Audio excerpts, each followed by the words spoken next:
Hi, I'm Glenn, City of Atlanta Fishing Field Team, COAF Field Team on YouTube. And today is Saturday, January 22. And today we're going to answer the mail. We got a question concerning, well, some pros and cons between BFS, Bait Finesse Systems style fishing, or ultralight bait casting, and spin casting. And so I'm not an expert, so I just kind of looked online, different things, and what I noticed was there's a lot of info or a lot of comparisons between spinning gear versus bait casting, as well as spinning gear and bait finesse, or that ultralight bait casting. So I kind of just, well, went with, let me look at what BFS pros may be from what I looked online, and just lumped spin casting and spinning together, and let's see where it takes us.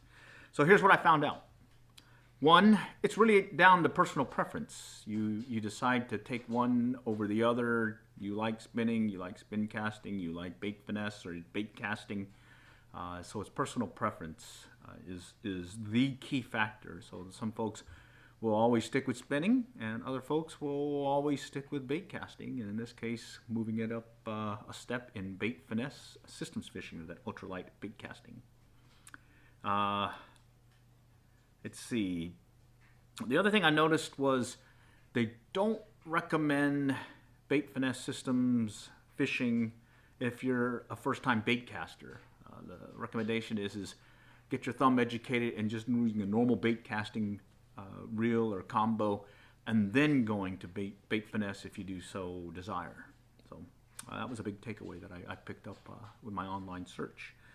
Looking at a pro for bait finesse or bait casting in general is efficient casting. So you cast the reel, it's in your same hand, you can go ahead and start reeling in. You don't have to flip the spool and whatnot. You can say that the same thing with spin casting, etc. So it's kind of like a subjective thing there. But that was one thing to keep in mind, was efficiency in casting. The other one was the versatility. So you get more versatility, so more of a con for the bait finesse side, but more of a pro for the spinning and spin casting, because, well, you can adjust different lures, weights, and whatnot a lot easier using your ultralight, or correction, using your spinning gear versus the bait finesse systems. You have to kind of tweak it a little bit. May not be able to use heavier lures or lighter lures as readily as you can with a spinning gear or spin casting gear. From a pro standpoint, and it may be subjective because some folks are really accurate at spinning and spin casting, is the accuracy from a bait finesse standpoint. Because you can use your thumb, you're able to feather the spool and get it to land. And I think that's one of the big pros for bait finesse, is being able to basically feather that spool and get it to drop more accurately. Get it drop more accurately than the spinning or spin casting setup. From a pro versus con, the con for bait finesse and the pro for spin casting and spinning is easy entry. Everyone pretty much can pick up a spinning or spin casting combo and start casting fairly easily, or fairly quickly, compared to bait finesse and bait casting in general. Is you got to educate that thumb. So if you want to get started quickly into fishing, well, start with spinning, spin casting. If you want to step up your game as a bait caster into bait finesse and try casting some of these light lures, because those lighter or smaller lures may get you more bites from bass that have been, well, matured or experienced or exposed to a lot of different lures and baits and whatnot. Having that lighter, ultralight, tinier lure may get them to elicit a strike. So another thing to keep in mind. Easy entry, yes, from a spin casting standpoint, but you have that well, next step up preference that may come up. From an expense standpoint, spin casting a lot cheaper, economical than the bait finesse. I was able to pick up the Casking Zephyr BFS reel for about 70 bucks or so off of Amazon. I already had an existing rod, so it was a quick entry into Bait Finesse Systems, and it kind of got me hooked. And then I was able to Jump into a Shimano Scorpion 17 BFS, the Extra Gear XG BFS rod, or correction, reel. It went for like $290, but luckily I had a bunch of gift cards, so it cost me basically $20 out of pocket, out of my own money, versus gifted to me. And from a rod standpoint, I was able to dust off some old rods that I had, and I found a Daiwa mini cast that is rated for 1/16 ounce to 1/8 ounce, 5.5 foot rod, and it paired really nicely with the Shimano.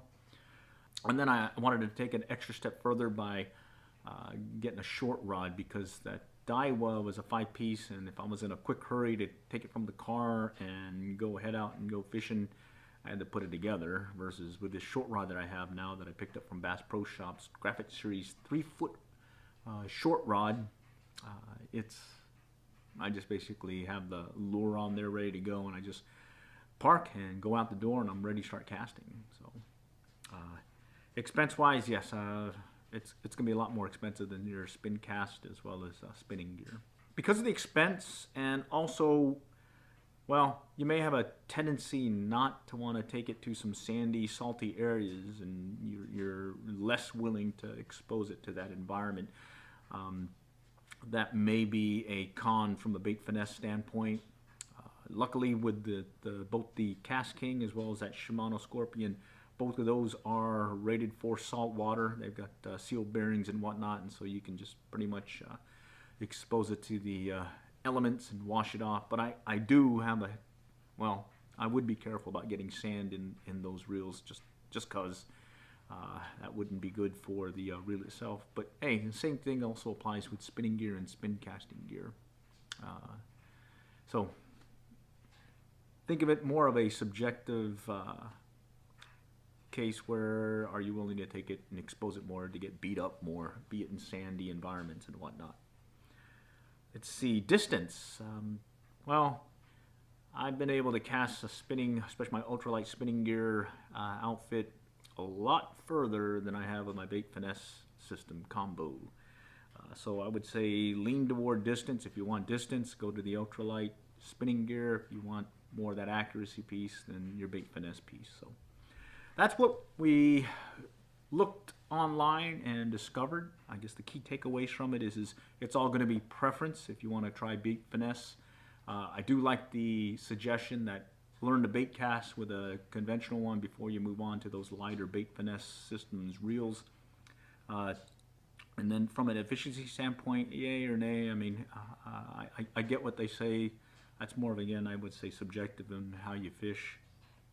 Additionally, from a versatility standpoint, the spinning gear, spin casting gear gives you a lot more range of things to cast versus being limited from the Bait Finesse System standpoint, because, well, you can't go as light as you can with the spinning gear in some cases compared to the Bait Finesse.